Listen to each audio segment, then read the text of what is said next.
Marc Boulos is a video artist who lives and works in Geneva and Amsterdam. He has made large-scale multi-screen documentary video installations, mostly about miracles and revolutions. He has filmed Marxist insurgents in the Philippines, oil guerrillas in the Niger Delta, commodities traders in Chicago, Christian mystics in Syria, and Islamic jihadists in London and New York. He has had a solo show at MoMA, New York in 2012, Miami Art Museum in 2011, and the Belkin Gallery in Vancouver, as well as the Stedelijk Museum in Amsterdam. His work has been featured in major international exhibitions of contemporary art, including the Sundance Film Festival, the Berlin Biennale, and the Sydney Biennale. He studied at the National Film and Television School in England and visual art at the Rijksakademie in Amsterdam. Marc Boulos was born in Boston, Massachusetts in 75, and I understand that he's working together with Agalma as an artist in residence. Exactly. And it's a great pleasure to have you here and let you walk. Thank you very much. The pleasure is mine. I will begin by showing the work without talking about it so you can see it. I will say by way of introduction that this is documentation of a large video installation. So this is not the work itself. It is a representation of how the work looks in a gallery. The work is now on exhibit in Liverpool in England, and it's called Echo. Could you mind turning off the lights? Not completely, or Just for the video. Just for the video. Right. Yeah.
I will show you the video again, but not the video of the installation. Now I'm going to show you the background video because it's less clear in the video, in the documentation of the installation, what is happening in the background. I'm going to show it to you without sound and talk about what I made as I'm playing it. Now, the installation, as you saw it, takes place in a space that is dark and has a light beam, a pool of light. When you walk into the space as an audience member, you see nothing but dark and a pool of light, and you hear an echo. And the echo leads you to stand into the spotlight because it's like a theatrical spotlight. When you stand in the theatrical spotlight, this video starts. And this is a picture of me, which I used as I was editing it. And I will, but when you stand in the spotlight, you see yourself inserted in that position. The effect that you see here is called a Hitchcock zoom. It's the camera technique that Alfred Hitchcock developed for vertigo, which uses a change in the depth of field and a change in the lens to seemingly expand the space. The image of the audience is inserted into the plane of focus. So as the space expands, it expands in foreground and background, but the person stands in the same place. So the idea was that space is expanding around you as you're looking at your own image. My idea was that I was going to distort space and time around the image of yourself to induce a feeling of disintegration, anxiety, disembodiment, enjoyment, something. So, the time manipulations include repetition of the various elements of traffic or pedestrians, an intercutting between the night scene and the twilight scene, so a difference in time. The night scene is a kind of film noir aesthetic, and the daylight scene has more of an emergency because there's a police action and ambulance. And that was a happy accident, a documentary accident, but I included as a representation of death, being towards death, anxiety for death, or the death drive, something like that. At this moment, there's another contra-zoom. And this contra-zoom is made digitally in animation. So the first contra-zoom was done in camera using optical lenses. And this transgresses the boundary of the possible extension in the in-camera contra-zoom, and this is using animation, so space continues to expand around you in an artificial way. And at the same time, I'm distorting spatial perspectives in the buildings. So the buildings are morphing using multiple vanishing points and a distortion of linear perspective. The multiple vanishing points come from De Chirico, for example, who tried to represent metaphysical space using spatial distortions. At this time in the sound, there is a subsonic drone that is meant to induce a feeling of discomfort or even nausea. And now as the space kind of contracts back to its natural position, it does so in an acceleration and in a flashing to induce a sense of disorientation. And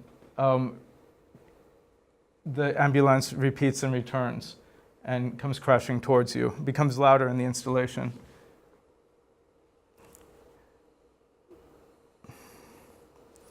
The inspiration for this installation was first Olaf Blank's research in video ergo sum, which I read about, and it grabbed me. You can turn on the lights now, I think. It grabbed me because of the title and because of the images and the idea of disembodiment and the out-of-body experience. What I had been working on with my video installations, I had been researching mostly from a documentary perspective. And the subjects I was choosing were political militancy in terms of revolutions, very difficult political situations in the wow.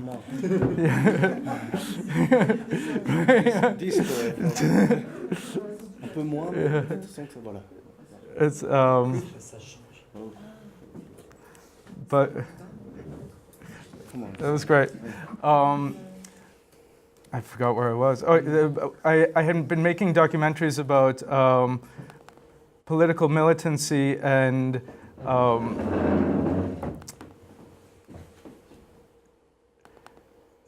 religious ecstasy.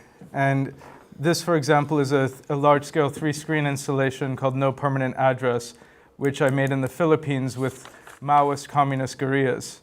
And there, the idea was something of, was interested in the idea of perhaps a jouissance, perhaps a death drive, perhaps an ecstasy that was kind of releasing of the constitutive constraints of subjectivity.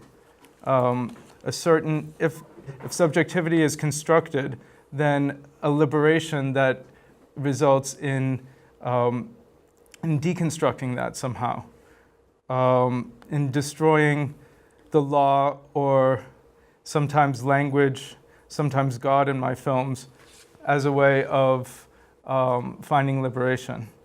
And I was interested in Olaf's research from the perspective of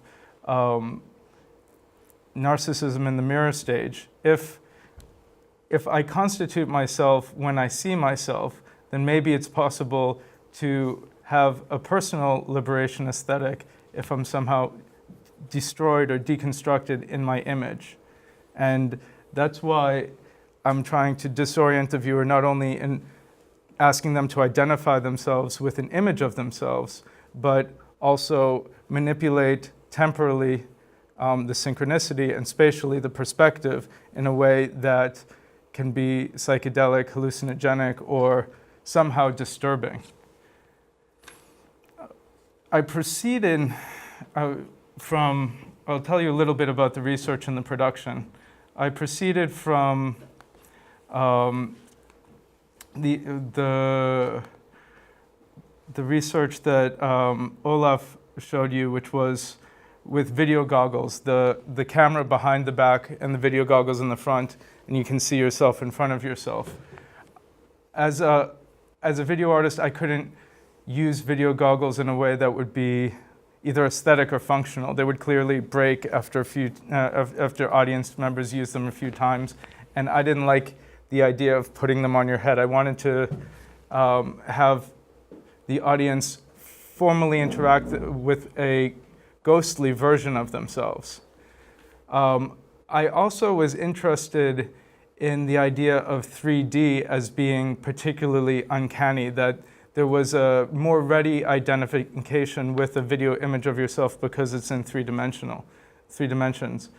And I wanted as well for people to be able to see themselves as if in a mirror.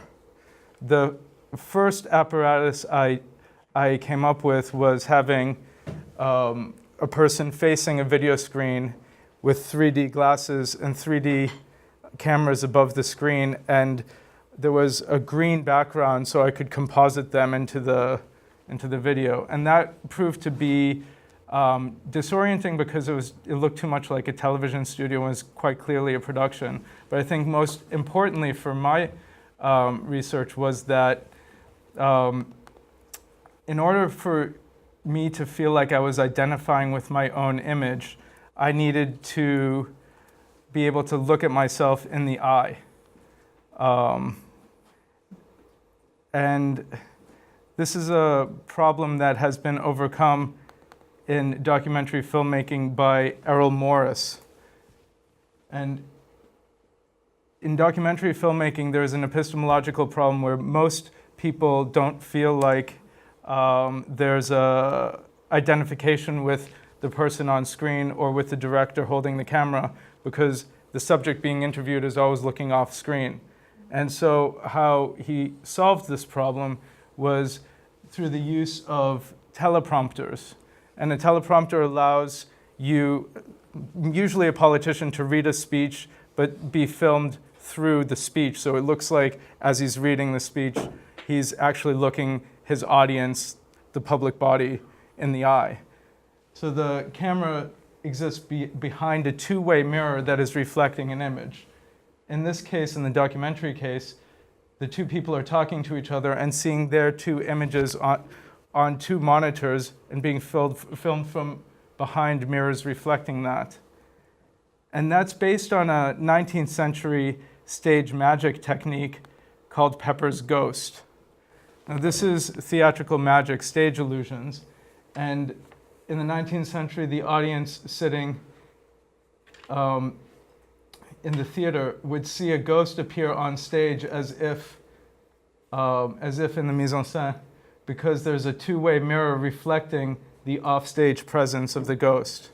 So they actually can see through the two-way mirror. It was simply a pane of glass, but they see the ghostly image reflected, and also behind so using manipulation of lighting, it seems as if it's standing among the people. And so I decided to use that same illusion in my installation. And I'll show you the blueprint. Now here is the space, the black gallery space that you're standing in the middle, and this is the screen that you see yourself on. You enter here. Here's the spotlight. You stand in the spotlight. Once you stand there, the image appears. And this is what is actually happening. So the camera is taking your image here, and there's a projector here projecting it on a screen here. Now, here's your projection. Here's a projector projecting your image here. This is the mirror reflecting your projection here, and it appears in front of the background. Now, one discovery I made while I was producing this was that if I raise this screen higher, so the distance from your own image to your eye is further than that from your image to the background screen, it provides a 3D effect because it looks like this image is sitting behind this image or actually inside of it, because the perspective of the image, there's only open space where you're standing. And it provides a 3D effect because there are two different images, so there's a parallax.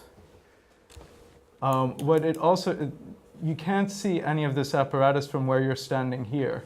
All you see is the spotlights in the image because there's a wall to here. And what it also does is it first of all blurs the image, and then you can't really see the edges of the screen, so it just looks like a ghostly. You can't even see the edges of the plane, so it's quite an uncanny effect. Now, this relates to my earlier work because I was always interested in the large screens as being not only a canvas or a screen or even a stage or a window, but I wanted it to have such a full presence that it became somewhat overwhelming. The work was presented alongside, the work Echo was presented alongside a couple of my earlier works that were more political, the Marxist dialectic of all that is solid melts into air, in which I film in the oil fields of Nigeria militant revolutionaries against the oil commodities traders of Chicago.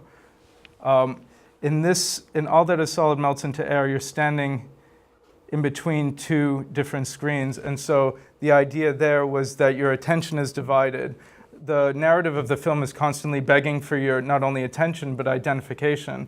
And I was hoping through a certain aesthetic to kind of, instead of having one perspective, to split your perspective. And the video is, the montage is such that it raises a crescendo, and there's something of a audio and visual orgasm, as it were, and it's quite a disturbance. So I'm looking for that moment of splitting in this one.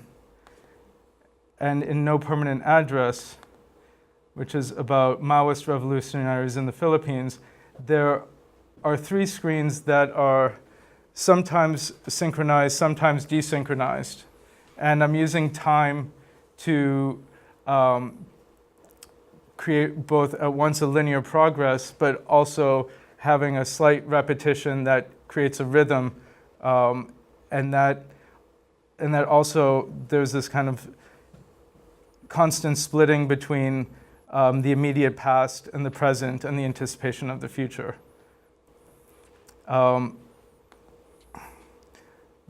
last work that I exhibited in that show was called The Origin of the World. And this is a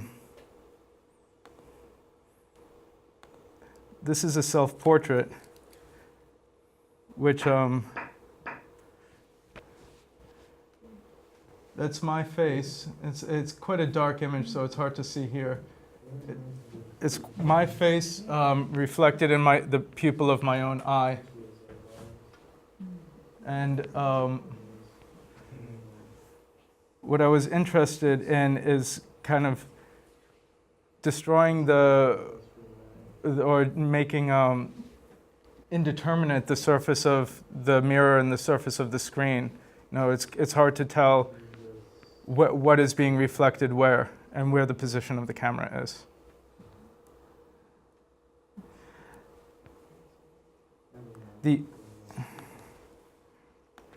In echo, I'm sorry, you can turn on the lights again.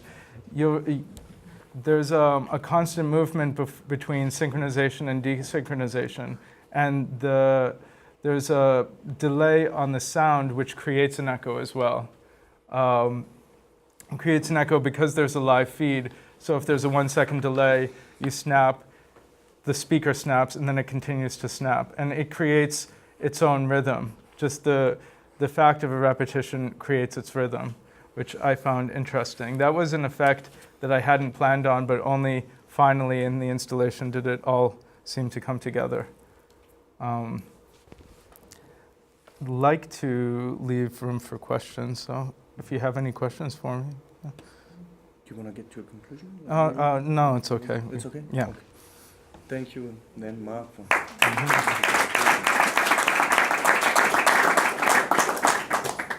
And to get inside the core of your work in order to see the creation process. Alors j'ouvre la discussion. Est-ce que vous voulez intervenir sur le travail de Marc et le processus de création qu'il vient de nous expliciter?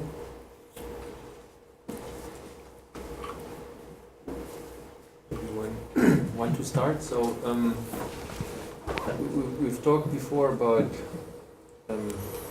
absence of sound in visual images of the body, and then the opposite effect. If there's sound images, when one looks, there seems to be nothing. And our video algorithm was very silent initially planned, but you have the sound very prominently echo in the title. Could you tell us more how this term echo came, and which for me obviously is interesting. The echo is very prominently when I tried the work. I mean, it's a striking effect that one moves and one really hears this is a different time and obviously a different place. So a little bit of history on this. Well, it's interesting because part of the starting place from this work was that there is still a certain kind of silence here, in that it's without words. And my work had been up until this point, very discursive. Most of the documentaries have a lot of talking, explaining the situation, or not as much explaining, they're quite lyrical, actually. And I wanted it to be more formal. And so at first I was thinking the audio was quite secondary. And then as I was producing it and playing with it, the audio became very necessary as a way of immersing the viewer and necessitating their attention to the screen.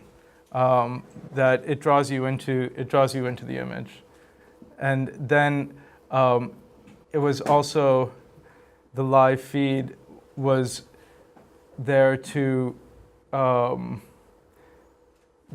also justify your attention to your own image. There is a live feed of your own image, and when there's no sound, it felt very specular. It felt it felt dead. And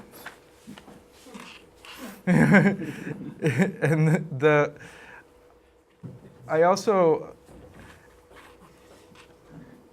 was also inspired by the myth itself, as Ovid wrote it, and so the idea that Narcissus was drawn to his image by echo, and was something I wanted to play with, and kind of the idea of the work as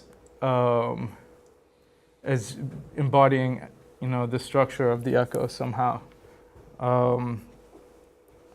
I think the echo was actually it led to emphasis on rhythm and the aspect of rhythm, and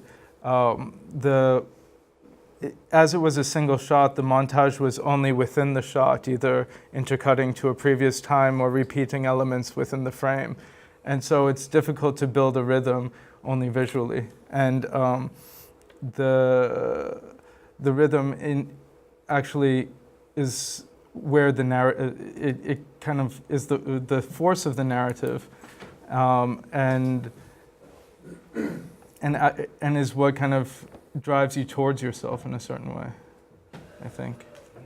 I think what I didn't expect, I felt like that this project would be more anxiety-inducing, and I think what happens is that there's more joy than anxiety. That people are, people are playing with themselves.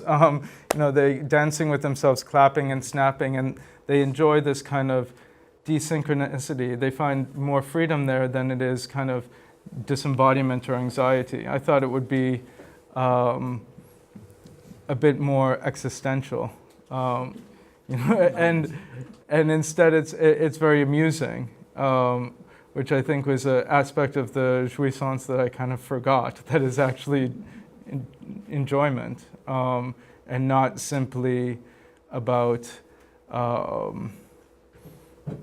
death, I guess. Yeah, go ahead. I have a question.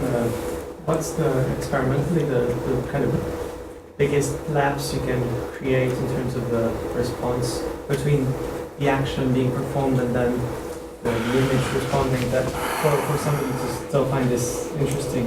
And I guess there's a rupture point at some. There's a limit in terms of the technology, because it has to read, remember, and write at the same time. There were many. It was a strange project and very much an experimental film, because there were many things I tried that simply, it was a good theoretical idea of what might be disorienting, what might be anxious, or what might be playful. And then it just formally didn't work. It was I tried it and I didn't like it. I think that was the answer. It didn't feel right. I think we could do up to 15 seconds, but that just, it didn't, the lapse of 15 seconds didn't provide much. It was a lapse of 1 second that you could actually interact and play with. And I think what I found was the slighter the shift, the more minimal it was, the more profound people could play with it. And if there was a manipulation that they didn't understand, then it was not enjoyable. So I did things like I flipped the image so it wasn't a mirror image, but right was right and left was left. I also flipped the sound so that they would hear the sound as if they were standing in the film. So if the car was coming from that way on the film, they would hear it in this ear. And that caused a kind of cognitive dissonance that it was simply confusing. That in order for people to, it was a delicate balance between allowing people to identify with their image and then causing a slight disruption that they could still feel like they were fascinated and playing with it and not annoyed. And in fact, the background, people were so into looking at themselves that the background could have been anything, you know. It really, and I spent most of the time constructing the background, and it was, you know, this camera movement, this optical zoom cutting between a nighttime and a daytime. It's actually incredibly technically complicated because you have to do the same exact zoom at different times of the day. So it required a robot, basically. The camera was moving on a robot. And I had all sorts of political ideas about what the background symbolized because it was at a traffic intersection, so it was about, you know, a very physical confrontation with a very basic law of not only traffic, but also of physics and danger, but also the background buildings are all the major financial institutions of London and of the world, and it sort of redoubled this kind of alienation as also being social alienation. So it was both kind of psychoanalytic and existential and Marxist, and these buildings that are deforming are actually the Bank of England and the political buildings of London. I think when people kind of are looking at their faces, they kind of don't care about anything else. It turned out, and I think I should have expected that, but didn't. Maybe a last question. So I have a last question. Yeah. It's a follow-up to what Olaf said. I was more struck during your video as a visual delay, visual desynchronicity as auditive. But I can understand now that it's very auditive. The idea, if I understand it well, was to create this zone of disturbance, interference, yeah? This in-between, it is me and myself with this delayed visual and auditive. Did it work out? As people experimented that, did they manage to sense this effect of disturbance? So you said no test drive, no anxiety. It was more this plain effect, but a disturbance in any way. I think so. Some people did, and some people didn't. I mean, it's a complicated process of what's going on. Especially, there's another anxiety, which is a social anxiety of performance. You know, in a crowded exhibition, if you're surrounded by 20 people and you're standing in the spotlight, people don't want to move, and so oftentimes they would just stand still and not really notice quite clearly if there is a disturbance. And I think that people experienced it more as aesthetic than as a sort of disembodiment. I mean, I think they felt it was strange, and I redoubled that the temporal disturbance in tune with the spatial disturbance. So actually, you're in sync with your image until the beginning of the first Hitchcock zoom, and then it. As it expands, so does your image delay. And it continues until the end of the film, where as it comes crashing back in, then your image comes back together. And you're actually left with yourself in sync. After the film ends, your image continues actually in sync, so you're allowed to see yourself without any other visual disturbance for about 20 seconds. And then the image freezes, for 3 seconds, and then it finishes. And I think what most people said that the most disturbing aspect was when their image froze, and then it cut out, because they could understand being out of sync, and they could deal with coming back into sync, but when they hadn't anticipated freezing. So it was about building anticipation in a certain sense. I think I have to see the work because it's difficult to understand with the video. Right. The impression it's something like a play with the subject division. Yes. It is desynchronicity, but it is also division. Yes. Division between, I don't know, image and gaze, sound and voice, perhaps, because in the image of the eye it is the voice. It is, the subject is the object of the subject, no? Something like that. And you have always a small delay. You have to recreate an unity which is lost. And Yes. they are playing, people are playing with that in the installation. Yes. It's a interplay between subjective and objective positions. Yes. And in the theory of cinema, Eisenstein talks about montage as one shot after the other as an interplay between subject and objective positions. And he says about the aesthetics of cinema that the rhythm is the period of the dialectic. And what I'm trying to do in the installation is to spatialize that over different screens and interplay between, and with this last work, Echo, having these two screens have an indeterminate surface, so that there's a constant going back and forth between me, my image of myself, and what is surrounding me. And you can never quite be sure what the point of view is that you're supposed to be occupying. Let's see. Yeah. Okay. Thank you very much, man. Thank you for the discussion. Thank you. Great work. I wish you could see the installation.